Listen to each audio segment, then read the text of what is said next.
Mafia Profiles, Volume 2. Benjamin Bugsy Siegel. Early life. Benjamin Siegel was born on February 28, 1906, in the Williamsburg neighborhood of Brooklyn in New York City. He was the second of 5 children of a poor Ashkenazi Jewish family that immigrated to the United States from the Galicia region of what was then Austria-Hungary. Growing up, Benjamin's parents, Jenny Reichenthal Siegel and Max Siegel, both worked odd jobs for meager wages, causing the family to be in a constant state of struggle. As a young man, Benjamin developed a determination to make it big at all costs. Due most likely to his harsh upbringing in a difficult environment, Ben decided that the best and quickest way to make it big was in a life of crime, which he gravitated to at a young age. Like many urban youths of his day, Siegel left school and joined the Lafayette Street Gang on the Lower East Side of Manhattan. In his early criminal career with the gang, Siegel and his fellow gang members committed mostly robberies and burglaries. This was the norm until he met another young, tough Jewish gangster by the name of Mo Sedway. Together with Sedway, he developed a pushcart protection racket in which the two threatened to incinerate the pushcart owner's cart, merchandise and all, unless they were paid a weekly sum. Throughout his teenage years, he developed both a rap sheet and a reputation that identified him as a career criminal. From Benjamin to Bugsy and the Bugs and Meyer mob. During adolescence, Siegel befriended another young Jewish hood named Meyer Lansky. Meyer Lansky applied his brilliant intellect to forming a small mob whose activities expanded into gambling and car theft. Lansky, who had already had a run-in with Charles Lucky Luciano, saw a need for the Jewish boys of his Brooklyn neighborhood to organize in the same manner as the Italians and the Irish. The first person he recruited for his gang was Siegel. According to Lansky, he and Siegel met on a street corner in the poverty-stricken Lower East Side of Manhattan when they were both teenagers. Returning home from school one day, Lansky witnessed a game of craps devolve into a fight when police whistles were heard. As the law drew near, Lansky forced Siegel to drop a gun that Siegel was trying to brandish, which angered Siegel. Despite the confrontation, Siegel and Lansky became close friends. Soon after, the two formed a gang called the Bugs and Meyer mob.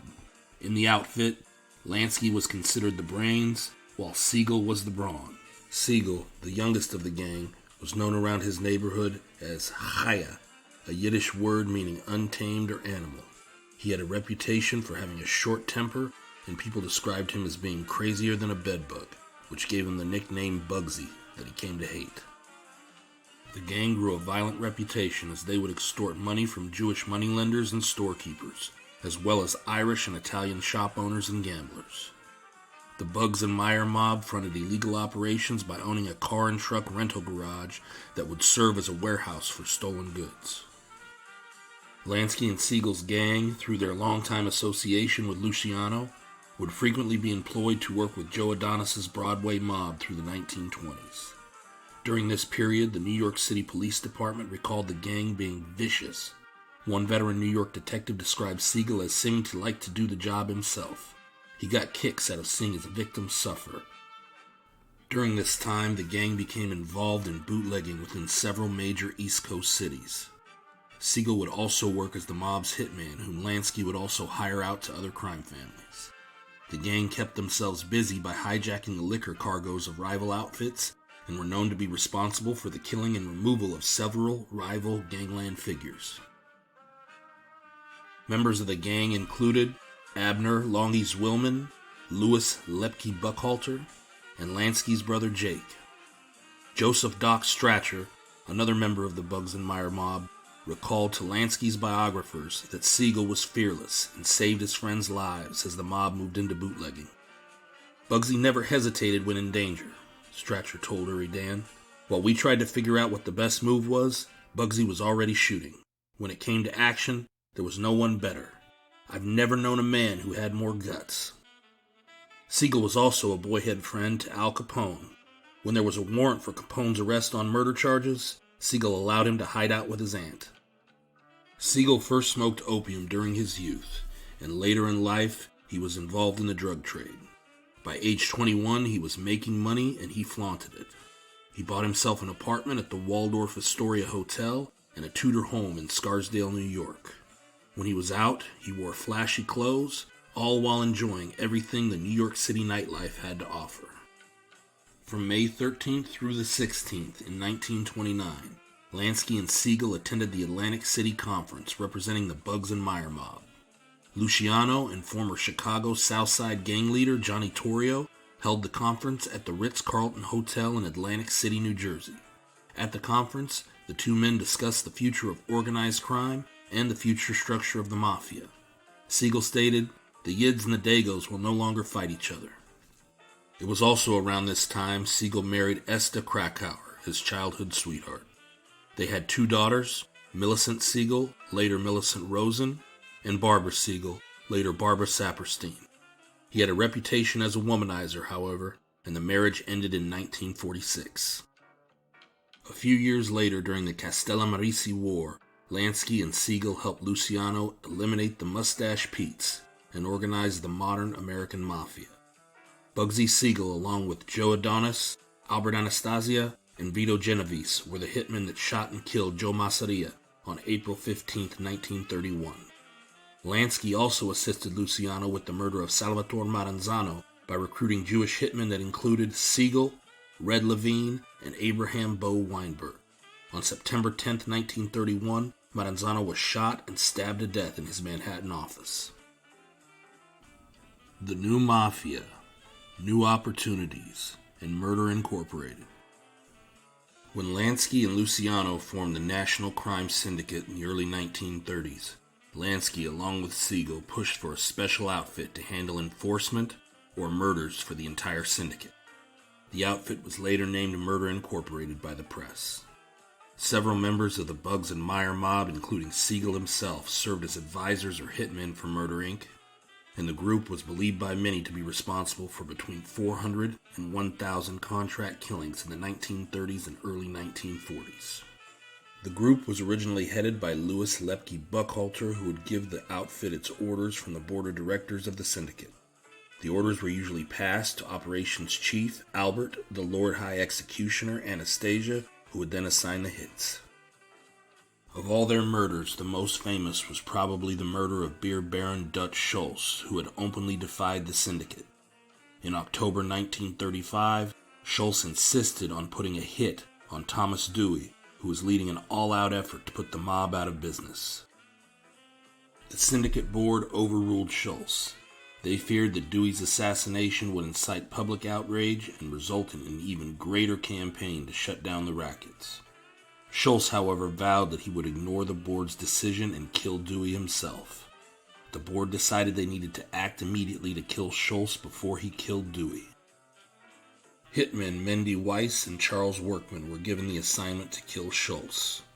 On October 24, 1935, they tracked down Schultz and his associates, Otto Berman, Abe Landau, and Lulu Rosenkrantz, and shot them at the Palace Chop House in Newark, New Jersey. After years of doing dirty work for the mob, the group was finally exposed in 1941 by former group member Abe Kid Twist Rellis. In the trials that followed, many members were convicted and executed, and Abe Rellis himself died suspiciously after falling from a window.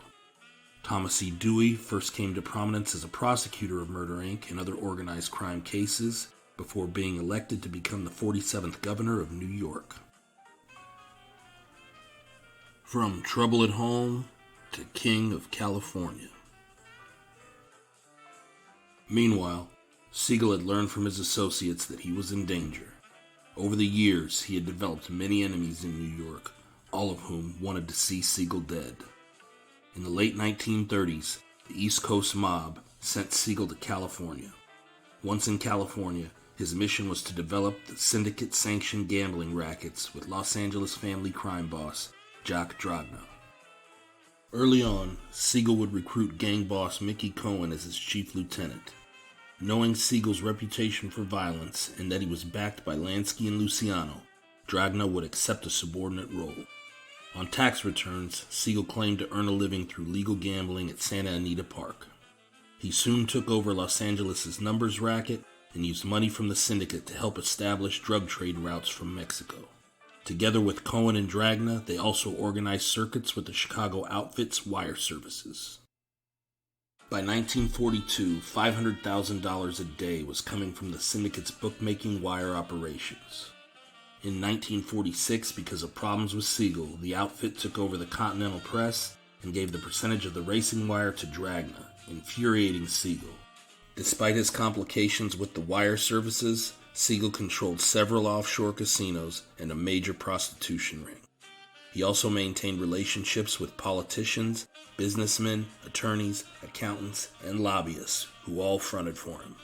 While handling syndicate business in California, Siegel also became a fixture in the Hollywood scene. He would be welcomed in the highest circles and befriended the biggest movie stars. He was known to associate with George Raft, Clark Gable, Gary Cooper, and Cary Grant, as well as studio executives Louis B. Mayer and Jack L. Warner. Actress Jean Harlow was a friend of Siegel's and godmother to his daughter Millicent. Siegel bought real estate and threw lavish parties at his Beverly Hills home. He would gain admiration from many young celebrities as well, including Tony Curtis, Phil Silvers, and Frank Sinatra. While moving in Hollywood circles, Siegel worked with the syndicate to form illegal rackets. He devised a plan of extorting movie studios where he would take over the local trade unions such as the Screen Extras Guild and the Los Angeles Teamsters and stage strikes to force studios to pay him off so that unions would start working again. In another scam which bordered on extortion, Siegel would borrow money from celebrities and then did not pay them back, knowing they would never ask him for the money. During his first year in Hollywood, he received more than $400,000 in loans from movie stars. Things in California then took a turn when on November 22, 1939, Siegel, Whitey Krakauer, Frankie Carbo, and Alan Tannenbaum killed Harry Big Greenie Greenberg outside his apartment. Greenberg had threatened to become a police informant, and due to this, Lepke Buchalter ordered his murder. Soon after the death of Greenberg, Tannenbaum confessed to the murder and agreed to testify against Siegel, whom he then implicated in the murder also. Due to Tannenbaum's information, Ben Siegel was put on trial for murder in September 1941. The trial soon gained notoriety because of Siegel's high profile, coupled with the preferential treatment Siegel received in jail. It was reported that he had his own food brought in, was allowed unsupervised female visitation, and was granted leave for dental visits. Siegel hired attorney Jerry Geisler for his defense. After the mysterious deaths of 2 state witnesses, no additional witnesses came forward, and Tannenbaum's testimony was dismissed. In 1942, Siegel was acquitted because of insufficient evidence. However, his reputation among the Hollywood elite was tarnished irreparably. During the trial, newspapers revealed Siegel's past and referred to him as Bugsy, a nickname he had gotten in New York because of his erratic behavior. Siegel hated the nickname, preferring to be called Ben or Mr. Siegel, and for the first time in California, found himself at odds with the press. On May 25, 1944, Siegel was arrested again for bookmaking, but was once again acquitted.